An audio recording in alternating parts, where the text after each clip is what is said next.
Gracias, presidente. Honorable Pleno, en virtud de que está en discusión el informe que la Comisión Pesquisidora nos ha presentado y se ha leído en detalle a este honorable Pleno, me quiero referir a algunos temas que la misma nos indica.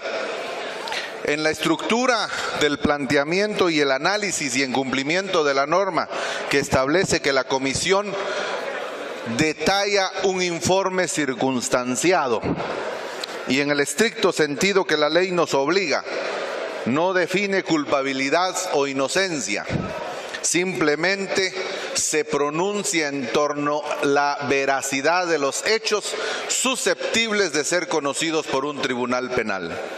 Y en ese sentido se suma la segunda condición, el análisis de la posibilidad de la vinculación, relación o participación del dignatario puesto en cuestión. Y en esa lógica y con esos dos postulados es importante traer a colación los argumentos de la Comisión. Yo creo que es importante reconocer que a pesar de que la Comisión hizo los esfuerzos que hizo, en el entendido que el informe únicamente ilustra a cada uno de nosotros, nos da elementos de convicción, de discusión y discernimiento y que no es vinculante, y en virtud de su naturaleza voy a hacer referencia a algunos temas.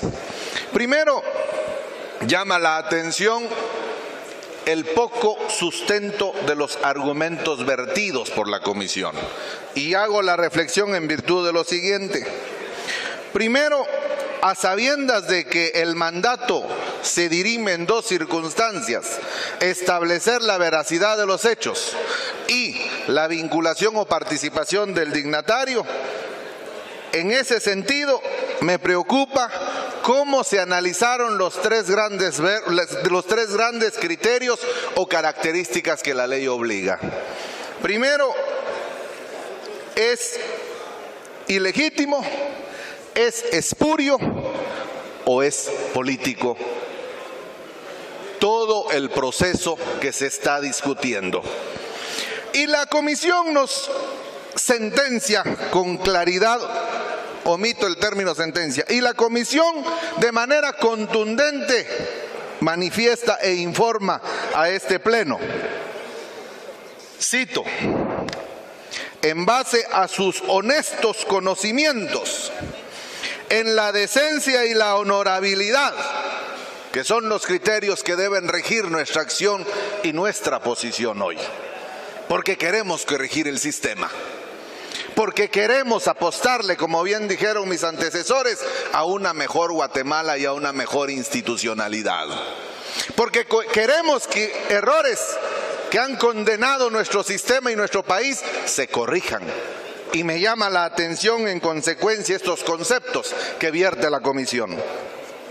Y continúo citando: se determina que los hechos manifestados en el expediente de antejuicio no se han promovido por razones espurias o ilegítimas.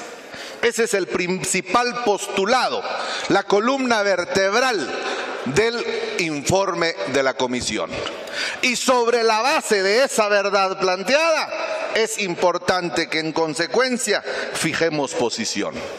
Cualquiera diría, escuché un par de voces, que puede ser político.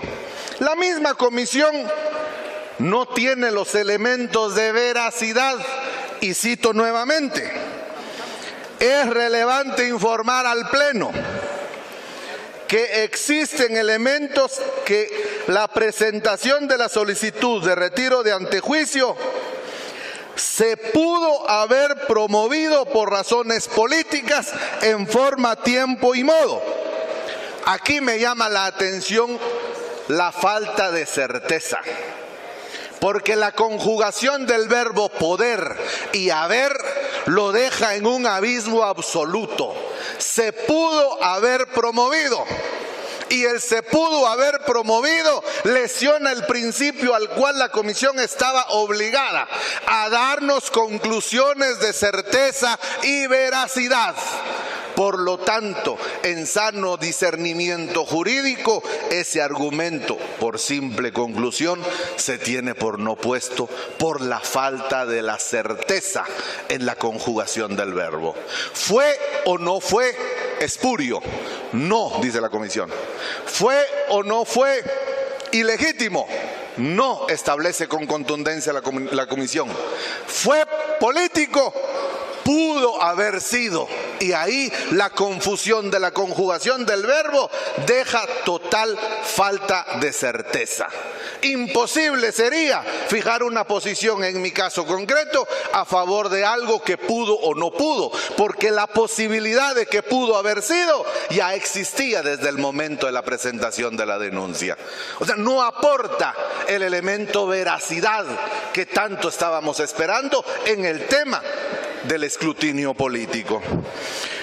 En esa consecuencia, vuelvo a citar a la comisión y de manera contundente la misma comisión dice: existen elementos para recomendar al Pleno del Congreso de la República que como consecuencia de los hechos investigados, el señor Jimmy Ernesto Morales Cabrera, en su calidad de presidente de la República, debe ser puesto a disposición de la justicia común en virtud de la probable participación de los hechos concernientes a la falta de presentación de informes, y continúa las expresiones de la comisión.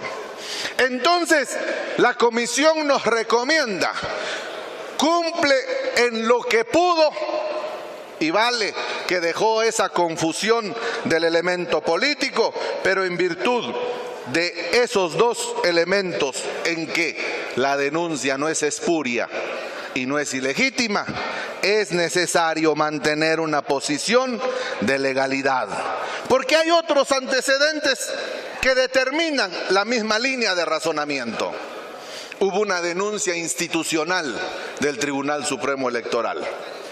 Hubo una siguiente denuncia del Ministerio Público y en consecuencia las consideraciones en resolución de la Corte Suprema de Justicia que hizo que el expediente llegara a este Congreso. Entonces, le estamos apostando a la institucionalidad, porque no queremos tomar acciones de hecho frente a los procedimientos de derecho. Y la institucionalidad, en la lógica del procedimiento de derecho, fue agotando fase a fase, y hoy la recomendación es clara y contundente. Que es posible que tengamos algún tipo de confusión en la interpretación, y la comparto, compañeros diputados y honorables representantes. Confusión en la línea casi invisible de la responsabilidad administrativa y la responsabilidad penal. Pero eso también es nuestra responsabilidad en la forma de la legislación penal guatemalteca. Claro que es posible que existan debilidades en la forma de calificar hasta dónde llega el límite de la responsabilidad administrativa y hasta dónde llega el límite de la responsabilidad penal. Precisamente si hay duda, como bien dijo el fiscal del Ministerio Público, esas dudas únicamente se resolverán si es posible darle trámite a la investigación. Y respetuosos del debido proceso y del principio de legalidad, no queda más que aceptar que el proceso siga su curso, aceptar la recomendación de la comisión en cuanto a que debe someterse al proceso común. ¿Qué más fortalecimiento institucional? ¿Qué más garantía de la certeza jurídica? Que aportemos nuestros esfuerzos para garantizar utilizar el debido proceso. Que tenemos presiones, dicen muchos, y efectivamente se podría considerar presión que aquí en este Congreso hay más de casi 40 procesos penales y se convierten en presión emocional y psicológica, sin duda alguna. Pero la integridad que nos hace estar de pie aquí ocupando un espacio de representación política en nombre del pueblo de Guatemala, nos exige coherencia en nuestro planteamiento. El llamado del voto que hará la presidencia en un momento no debe ser un llamado de componendas, no debe ser un llamado de negociación espuria, debe ser un llamado de fijación de posición política, efectivamente. Porque este Congreso es político, porque la facultad política que tenemos es eso. ¿Asumimos proteger la impunidad o le damos curso al debido proceso y a la legalidad? Es una decisión política. El costo es político, porque la facultad, la Constitución y las leyes nos la otorga. No debemos confundir efectivamente. ¿Qué se espera y cuál es la ruta? Integridad, legalidad y responder a las demandas sociales. En ese sentido, honorable Pleno y señor presidente, acojo la recomendación de la comisión y paciente esperaré el procedimiento de la votación. Muchas gracias, presidente, honorable Pleno.